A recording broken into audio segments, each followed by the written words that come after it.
Hello everyone, welcome back to another episode of the Darrell saga. On today's episode, we're gonna finish day 7. It's the last part of the trial. And for full transparency, I just want to say I edited something very particular that if you compare the last video with this one, you'll notice it. But I will not tell you until the end, so try to guess what it is.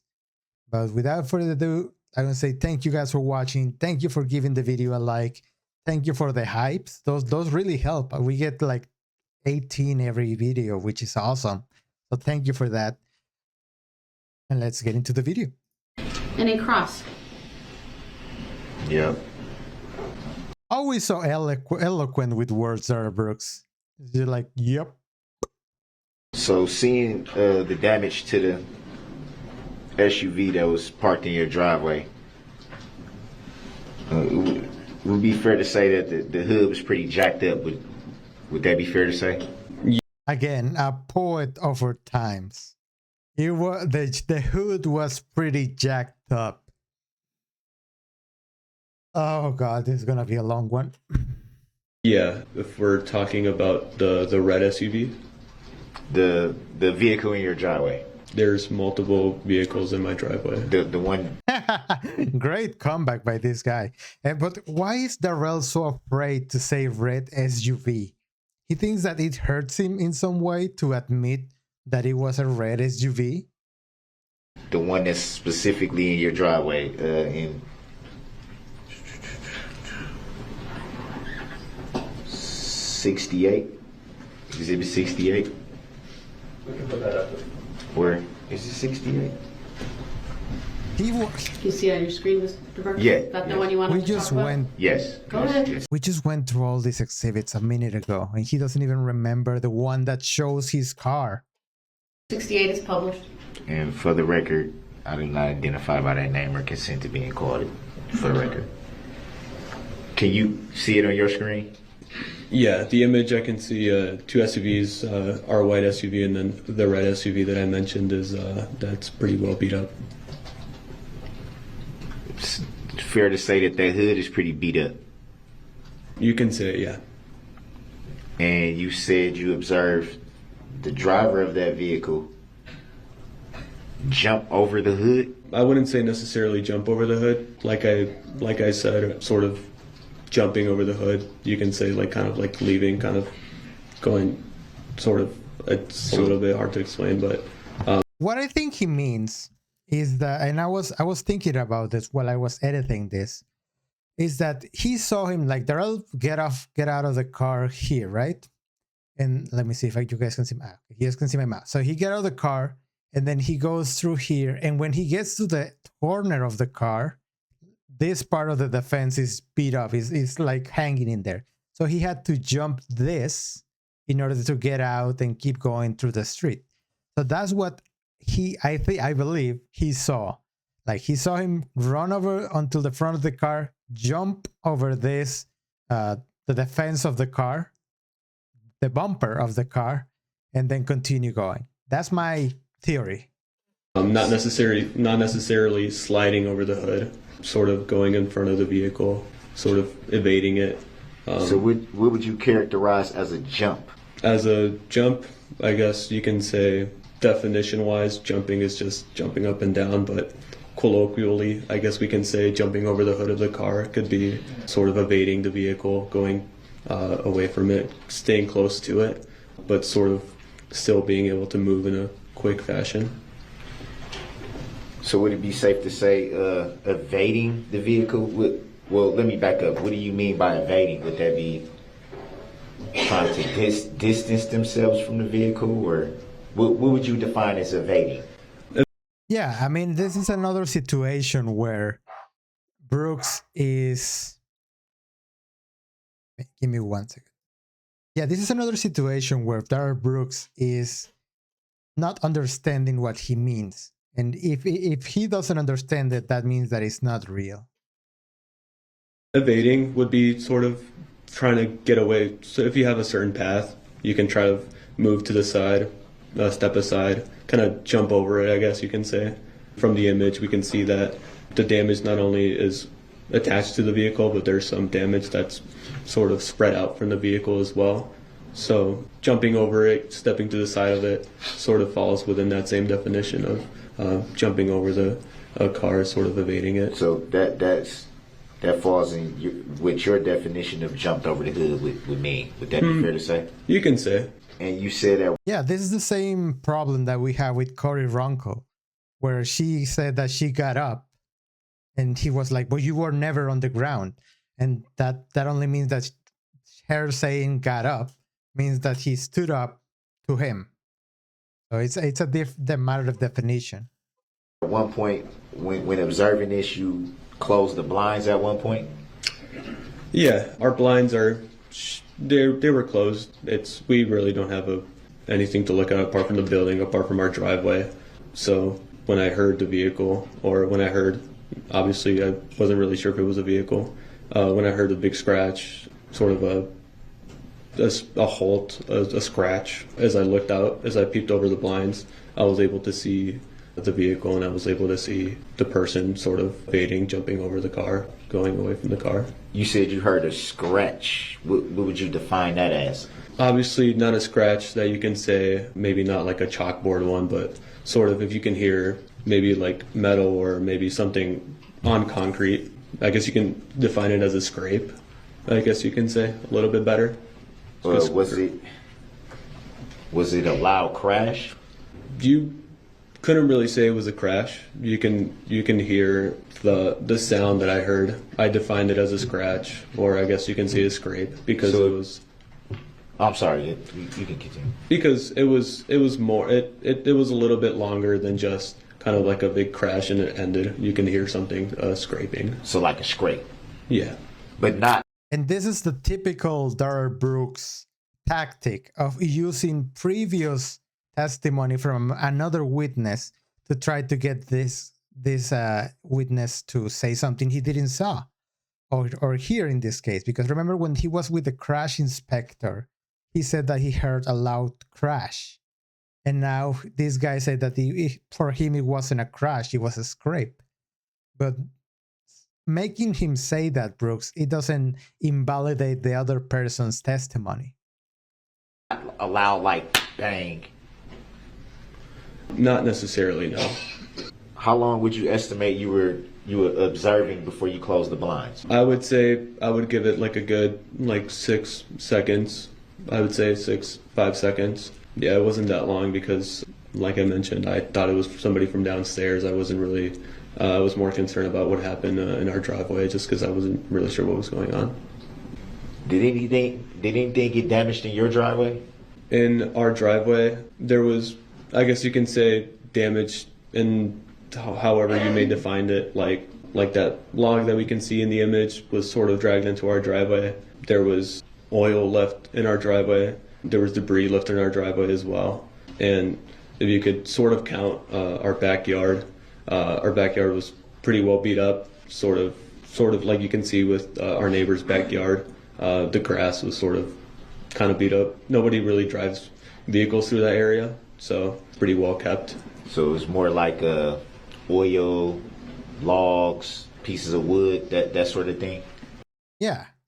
And just getting rid of the oil is damage enough to your driveway to consider it damage, because that's really hard to get off. And by the way, this is the first time that I noticed this dude.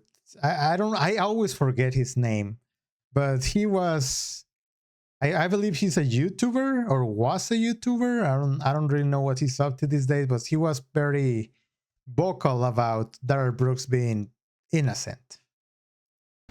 Yeah, things were out of place from when we usually look at our backyard, or how it was that morning.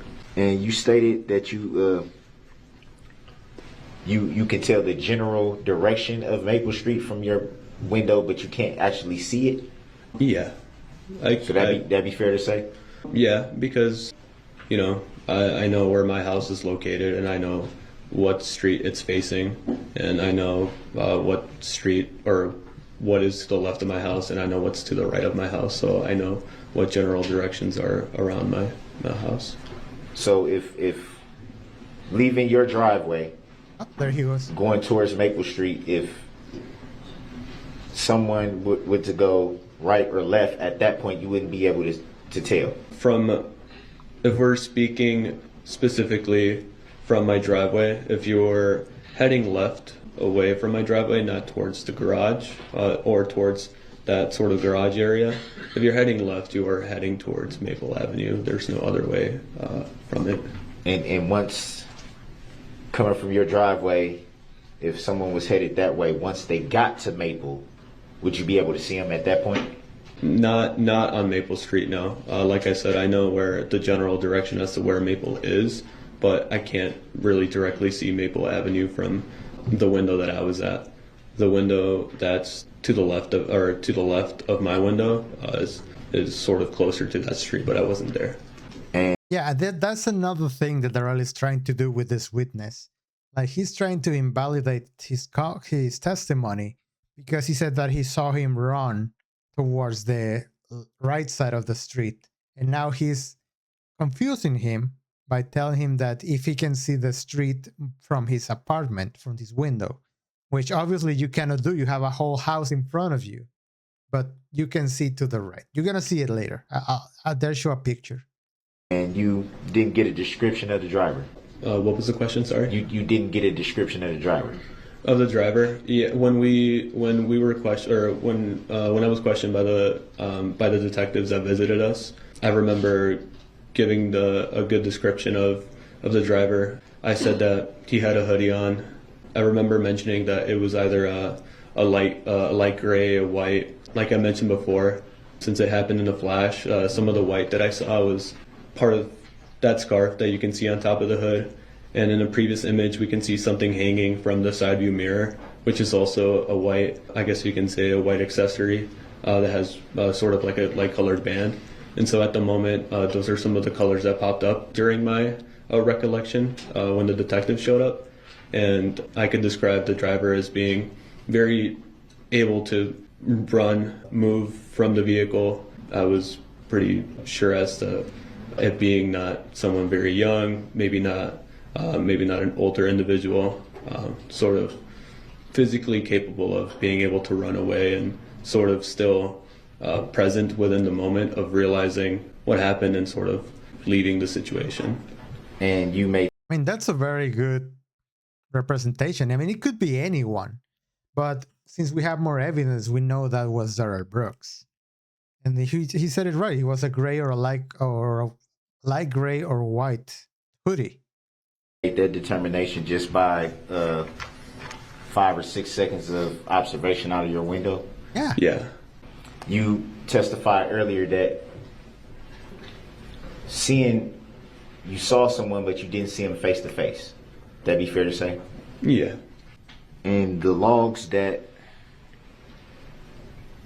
ended up in your yard, you stated that they came from your neighbor's yard. Would that be fair to say?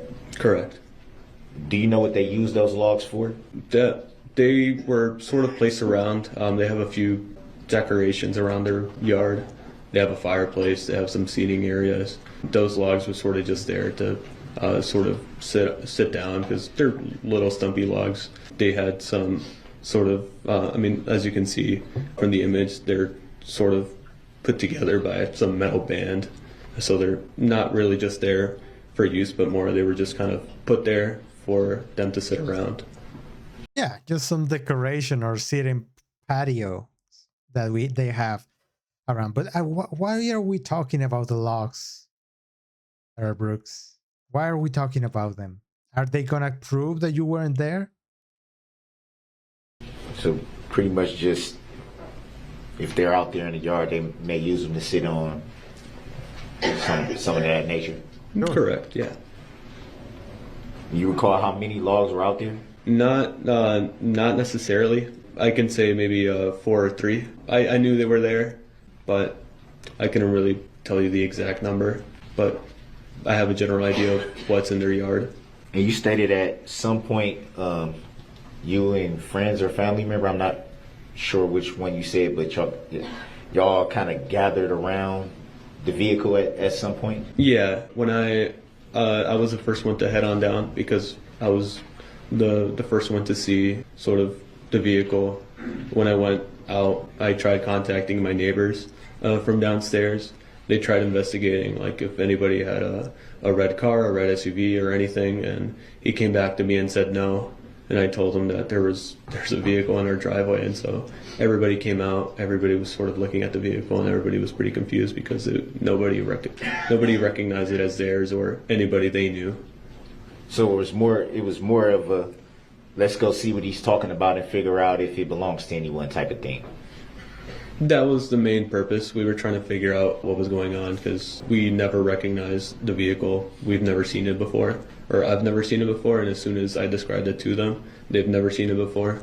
And they have quite a few people around that visit them, or they had quite a few people that used to visit them a lot. And even then, they couldn't recognize the vehicle.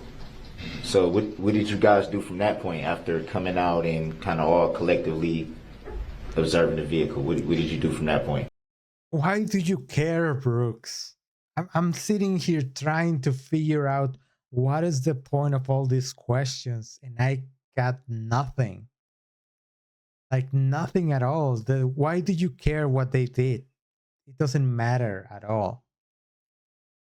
As soon as that happened, not that long away, we contacted the police because we were concerned of like sort of the vehicle as to why it was left there, or who left the vehicle there.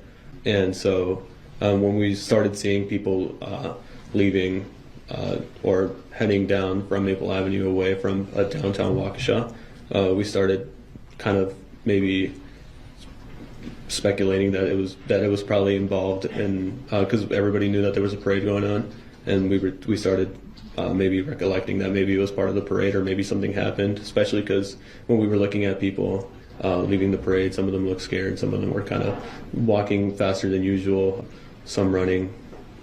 We were a little bit concerned. We were just trying to figure out what was going on.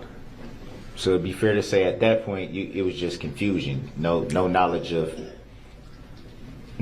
anything happening at that point. We weren't at the parade. No. At that moment, we just saw a vehicle in our driveway, and we were trying to figure out what was going on. Do you recall what you were doing right when you looked out the blinds? Like, what were you doing leading up to hearing the scrape and then? Objection, relevancy. Please, Zach, someone, stop him from this questioning. It doesn't matter what he was doing. He could have been just having dinner. Looking out the blinds? Like I said, since I was, when I explained first when I heard the vehicle in the first questioning, I mentioned that I was just kind of sitting down.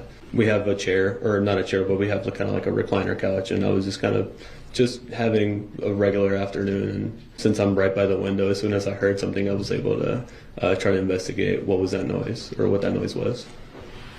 And at the point that you called law enforcement, do you recall how long before law enforcement came to the scene?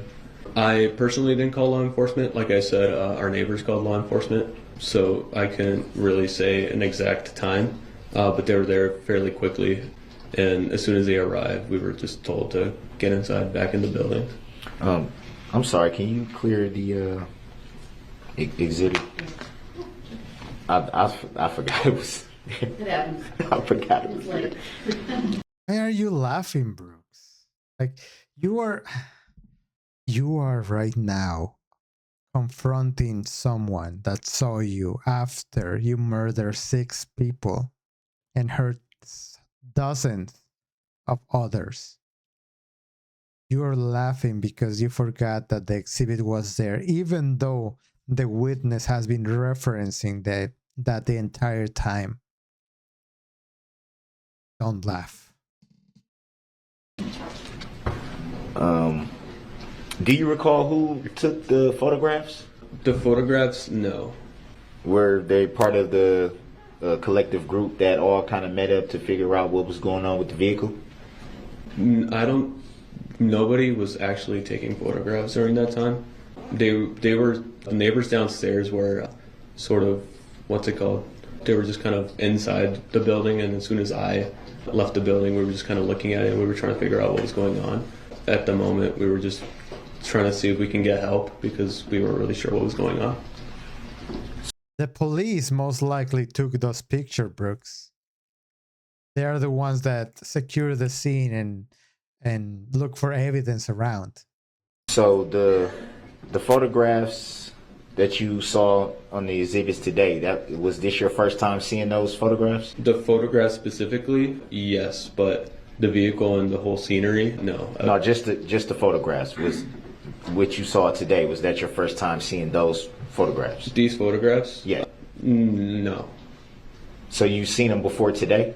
Like I said, I was able to see sort of the what's it called? The whole situation, and I was able to sort of, be aware of what was going on. Yeah, and he's confused because Darrell Brooks is asking a confusing question because it makes no sense to him.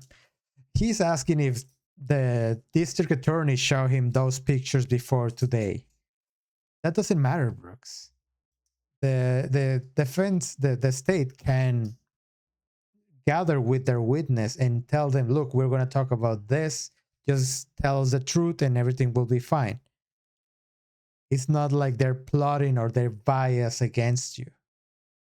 I'm asking specifically about the exhibits, the photos. Had you seen those before today? Before today, yes. And do you recall who showed them to you? It was mostly just detectives trying to figure out what was going on, sort of that line of questioning that I went through. And you did say you don't know who took the photographs. Do you recall if the law enforcement that came to the scene took the photos? When we were asked to go back inside, yeah. When they were trying to investigate what was going on, there was investigators taking photographs and people trying to figure out what was going on. Yeah. So to the best of your knowledge, you do know who took the photographs? Not personally, no. There was people taking photographs, but... So multiple officers? Yes. Yeah, that's against switching the words that the witness is saying. No, he didn't say who. You ask him directly who took them. He doesn't know. It was just some cops taking pictures. And that night of the incident when the vehicle was found and the law enforcement officers were taking the photos, did you see the photos at that time? No. And would it be fair to say that you were subpoenaed to come and testify today? I was subpoenaed to come testify. Do you recall by whom? By, what would you say? Just by this, not the state, but the city of Waukesha, or the town of Waukesha. District Attorney's Office, officer, or? Just when I received the subpoena letter, it was just from Waukesha. What's it called? Not really. I don't recall any name specifically on the letter, but I just remembered I was being subpoenaed by the city of Waukesha. Do you recall when you received that subpoena? Maybe like a month before, or maybe 2 months before this happened, or before today. You mean? I wouldn't say exactly before today, but maybe before the trial, sometime in August. The neighbor who's, as we saw in the photos in the exhibit, there was a neighbor whose car had scrapes. Do you recall if they filed any claim in regards to the scrapes?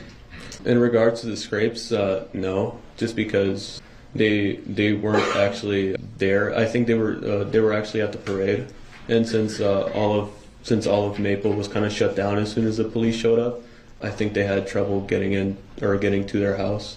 So they got there late as soon as everything was cleared up, and the day after, they were able to see the damage to their vehicle, and they were able to sort of after that whole situation, they sort of knew what had happened, and they probably figured that the damage that was caused was probably from the vehicle that was in the parade. So I don't think filing a claim was probably their main concern at the moment, because yeah, and they probably just called their insurance and was like, look, this happened, can you fix it please? That's why we're paying you thousands of dollars a year to insure our car. Just fix it. Do you recall having any conversations with the owner of the vehicle at some point? Maybe they may have wanted to ask if anyone heard what had transpired. Do you recall having any conversations with him about what happened that night? Objection. Hearsay. Grounds. Well, the way that he asked it is just did they have conversations? I'll let the witness answer that specific question without disclosing the content first. Did you have any conversations? After it was the day after the incident that I talked to the neighbor. Was anyone else present in your home the night of the incident that may have seen anything to your recollection? Not necessarily. Like I said, our neighbors were downstairs, and I had to contact them to let them know what was going on. I told, like I said, my little brother was there, but he has autism, so he's in his own world. And my mom was also in the building, and then she was sort of confused as to what was going on because I had to go tell her, like, hey, like someone caused damage to our cars. Like, let's go see what happened. And what's it called? As soon as I did that, everybody was aware. Was your family vehicles damaged? Our vehicles, no. After you contacted your neighbors who were downstairs, do you recall anyone telling you that their vehicles may have been damaged in any way? At the moment of the incident? Yes. No, they were all, at the moment of the incident, like I said, we were all sort of looking at the vehicle, and we were sort of walking around. There was a select few of us that went back, and then we were sort of seeing some of the damage that was made to the yard. And as soon as they were calling the cops, none of them really said that they had like damage to their car. I could see part of the black SUV that was sort of a little bit touched up, but it wasn't as bad as the Infiniti that was in my neighbor's house. After This is making me, I don't know how to say it. I'm lost in his line of questioning from beginning to now. I don't understand what's the point of all those questions. Like he's asking basically what his day is. Like what you had for breakfast. Did you go to the park? What do you do for a living? Were you off work that day? Like those questions have the same impact as what he's talking about right now. the law enforcement came to the scene, I'm sure that you had brief conversations with him. Did anyone from law enforcement ever contact you again after that point about additional information that maybe you missed that night? At the exact moment of the situation, as soon as law enforcement showed up, we were told immediately to head back up to our house, back inside. A little bit after, we were contacted by some detectives, and that was that same night. We were just contacted once, and then the day after the incident, we were contacted again. So any time after the day after, did you have any contact with any law enforcement about the incident of that night? That day after I did, yeah. And then after that, none? After that, yeah. Was that a ways off, a little time after, or was it still relatively close to the event? So the first times that I was sort of contacted by detectives was the day after, and and I was contacted later on by sort of victim help, but we never really reached out. But apart from that, not. And then I was contacted again before the trial as well. So that would be a little bit closer to the trial. You just said victim help. Can you explain what victim help is? Well, you should know what victim help is. They've been talking about it since the beginning because they help the victims to recuperate, I don't know, medical bills or stuff like that. But they didn't feel the need to call them because all you did was have some oil in their garage and mop some stumps around. They didn't need it. well, I couldn't really specify what it is because I really never reached out. But we were reached out by I don't know if they were in the organization or just help from the county for people that suffered from the parade. And we were also reached out because we were involved in the situation, just because our house was sort of in the whole mess, and Right, with we sort of vehicle being found in your driveway. we were sort of Even Darrell Brooks right now is feeling the effects of the nervous witness. Like, he's nervous. He's just telling you everything that you need to know, or then that you don't need to know. And he's like, okay, move on. Like, let him vent. This is also, I will hope that this is cathartic for him, because he's closing that circle of that traumatic event that happened in his life. pretty shaken up about the situation too. So when we talked to detectives, we were all pretty shaken up. I was pretty shaken up, Yeah. sort of scared, sort of frustrated too. So, why didn't you follow up with victim care if you had, you know, a few concerns after the incident? What prompted you not to follow up with victim care? Objection. Grounds. Relevance. On relevance grounds, I'll sustain the objection. Finally. And are you aware who the plaintiff is in this matter? Yes. And who would the plaintiff be? Plaintiff being sort of, or I guess you can say the defendant, Darrell Brooks. The defendant would be the plaintiff? Or not the defendant, but a plaintiff, or I guess, what's it called? Could you kind of sort of The plaintiff would be who is actually bringing the claim. And this is something that he does with many witnesses, and they all answer the same. They all believe that Darrell Brooks is the plaintiff because they don't know. Most people have never been in a trial. The common people, I've never been to one. So I would like to, not as the defendant, but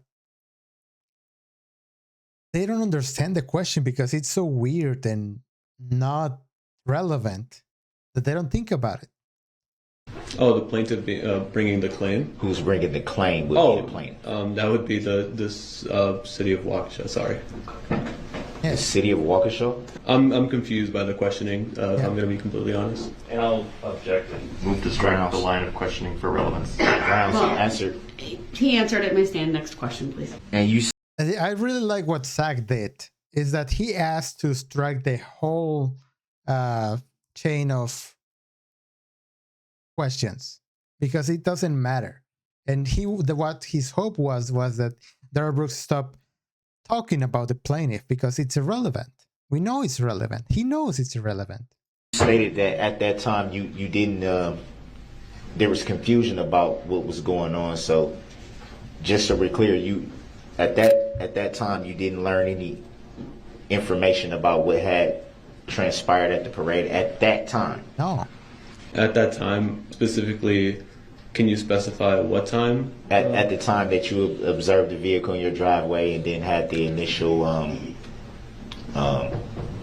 I guess friends and family kind of like Oh, during that time window. during that time, yeah.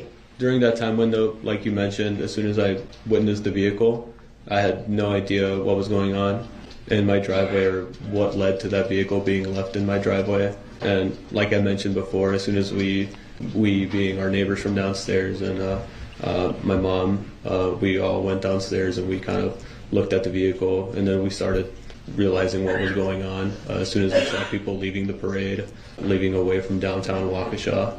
And This is at least the fourth time that he has to explain these, Brooks. Stop with these questions. They don't mean anything.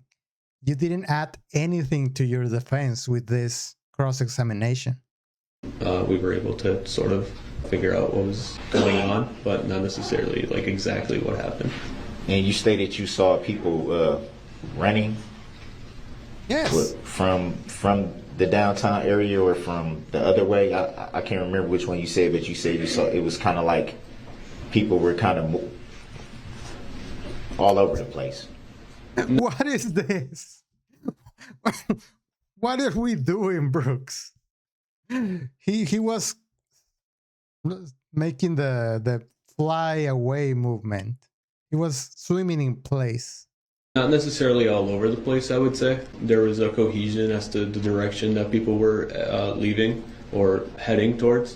It looked like people were heading towards, not towards, but more away from downtown Waukesha. So You said like a library coming from the way of a library or something? the library is closest to the downtown Waukesha area. So they were heading away from that sort of general direction. You made a reference to they was going towards the direction where train tracks were? Yeah. Yeah, so that'd be going away from Waukesha or downtown Waukesha.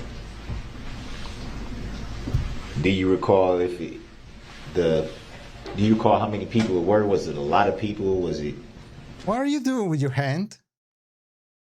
What's going on out back there? There was quite a bit of people, yeah. It wasn't just one person, two people. There was people. There was some people carrying their children. Some other people kind of with strollers and stuff. So generally like a crowd. I guess you can say, but they were all sort of still in the streets, sort of still walking with all their belongings. Yeah. Did any one of them mention what had happened at that time that you recall? Grounds.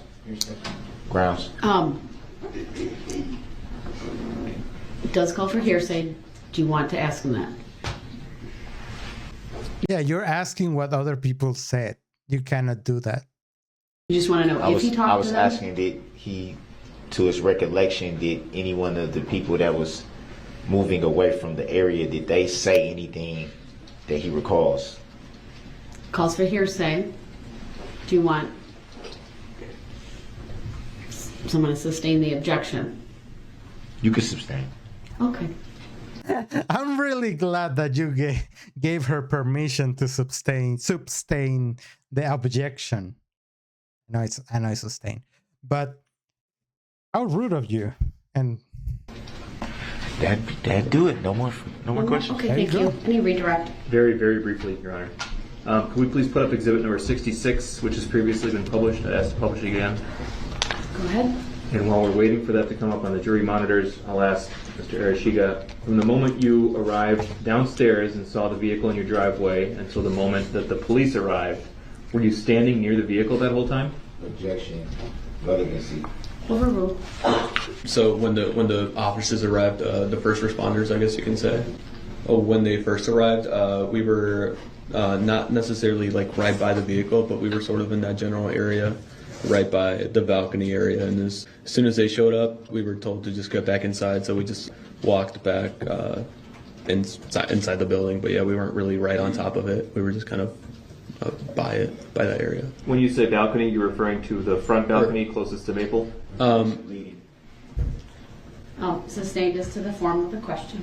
When you say balcony, what balcony are you referring to? I guess I say balcony, but more like porch. In a previous photograph, or in another photograph, we were able to see some chairs in that porch area. That's sort of kind of where everybody was hanging around. And as soon as the cops showed up, they told us to get back inside. So you're talking about the backyard. Objection, leading. Sustained as to the form of the question. What yard are you talking about?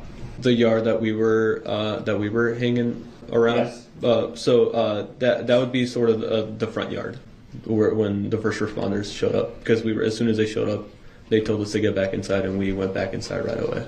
yeah, we're gonna see it in a picture in a few seconds. But yeah, he was in the front of the house, and then their balcony is a little bit higher. That's why he calls us that. From the moment you got downstairs until the moment the first responders arrived, did you see anybody else walk up to the vehicle? Objection. Aside from your group. Objection. Just hold on a Hold second. on, We have there's to an address it. objection. Speculation. Overruled. He may answer. Sorry. On the vehicle. Sorry, can you repeat the question? I forgot about it. I'm sorry. Aside from the people in your group, the people you knew, from the moment you got downstairs and saw the SUV in your driveway until the moment that the first responders arrived, did you see anybody else walk up to the vehicle? Objection. Speculation. Overruled. He may answer. It's not a speculation, Brooks. He's asking what he saw, not what he thought that he saw, not what he believed that he saw. He was there. And this is to complement the past testimony of the officer that said that no one touched the car. No one planted any evidence on the car at any point. Answer, excuse me. So yeah, so between that time, no, nobody else approached the vehicle. All the people that were around the area were people that were with my neighbors, and then just me and my mom as well. Nobody else walking from the parade. Can we zoom in on the house and exhibit number 66, please? Objection, relevancy. It's previously been exit. You talk about the house and the place and him looking through the window. It's relevant. Admitted. Do you see the window that you were looking out of on the second floor in this picture? Yes, Can you circle it for us? it'd be right about here, or yeah. Yeah, and you can see right there. There's nothing blocking the view through this sidewalk. So if you're here, well, maybe the tree, but it doesn't have any leaves on it, so it doesn't matter. So if you're standing up here, you can watch this entire area. So if you're running this way from this pickup truck to the front, you can see him running away. Yeah. Can we please preserve that annotation, mark it as 66A, and I'd move that into evidence. Objection. What's the relevancy? Your objections noted. 66A is received. And I have nothing else. Thank you, Judge. All right, thank you, sir. You may step down.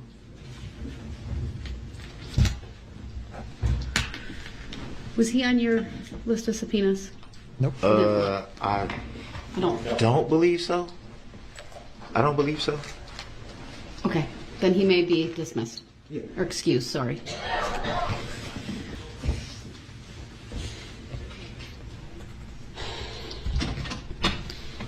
He cannot stand still for 5 seconds. He has to be moving around and daddling. All right, I'll see everyone on Monday morning at 8:30. We are in recess. Thank you, everyone. All right, so that's gonna do it for day 7. It was a long day, a lot of witnesses, but in the timeline, we are now when Darrell Brooks starts to run. And that's what we're gonna do in the next episode when we go to day 8. That is the escape of Darrell Brooks, which is gonna be really interesting and fun. And for those who are wondering what I edited down from this video, apart from all the dead air, is that since the witness was really nervous, he used the word around 80 times, 50 to 80 times during his testimony. So I cut that out. So his testimony was more cohesive for everyone. So let me know if you guys like that. There's like there I do it as well, because I am thinking of what I'm going to say. But let me know if you guys like that style of editing, because we have another witness that is pretty much the same in the next day. So if you tell me that you like it this way, I can edit it that way. Or if you don't, I will just leave it as it always is. You let me know. But thank you guys for watching. I'll see you on the next one. But remember that you're great, that you matter, and that I'm really happy that you're here. I'll see you on the next one. Bye-bye.